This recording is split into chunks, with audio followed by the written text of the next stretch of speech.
এপ্রিলের 1 তারিখে আমি বাড়ি যাওয়ার কথা ছিল, টিকিটও কাটছি। তো 2019 সালে আমি আসছিলাম দুবাইতে। ওই টাইম বয়স খুব কমই ছিল।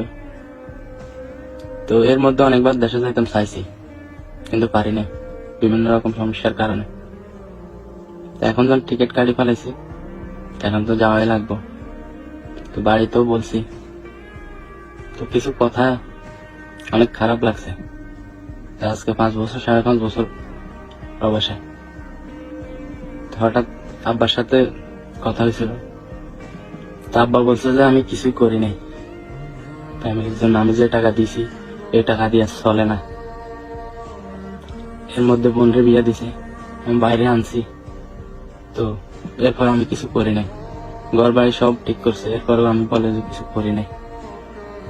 এর মধ্যে আমি অনেকবার অসুস্থ হয়েছি, দেশে যাইতাম চাইছি, যাইতে দেয় নাই। যাক, এটা আমার কপাল। এই টিকিট আমি যাবো না দেশ।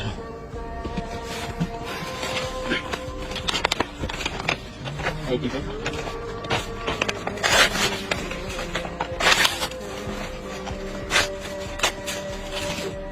এই পাসপোর্ট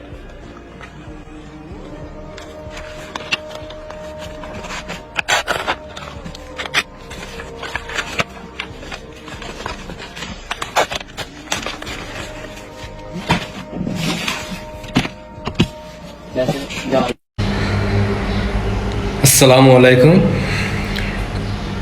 আসলে আজকে এই ভিডিওটা দেখার পরে একজন প্রবাসীর দুঃখ প্রবাসী ছাড়া কেউ বোঝে না।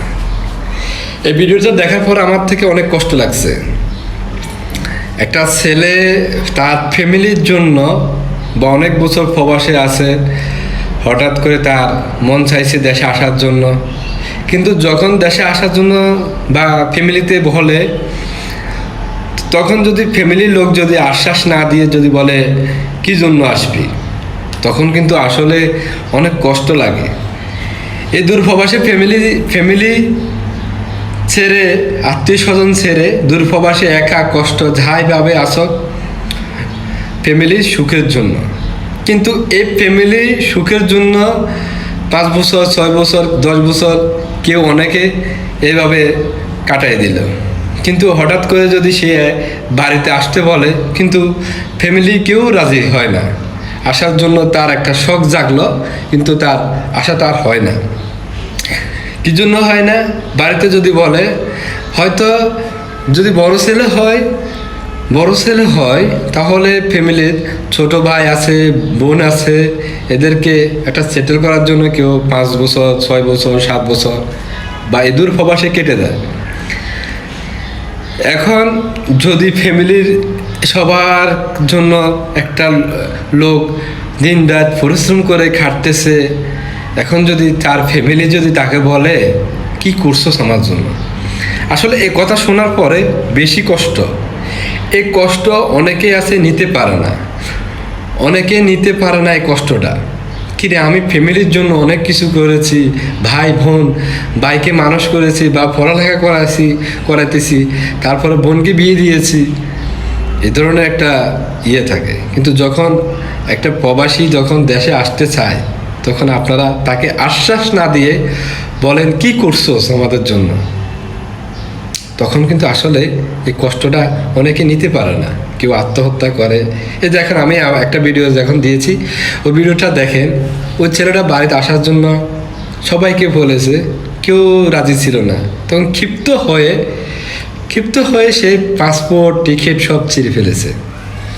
আসলে আমি চাচারা, ভাইরা, বোনরা, আপনাদের খালাম্মারা, আপনাদের যাদের সন্তান প্রবাসে আছে, দয়া করে তারা যদি দেশে আসতে চায়, তাকে একটু আশ্বাস দিবেন, ভরসা দিবেন, বাবা আজ সমস্যা নেই, আমরা আছি তো।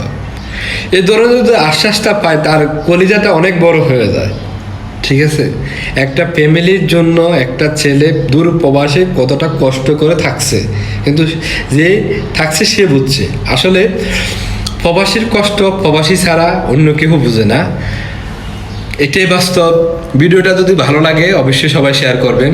ধন্যবাদ সবাইকে।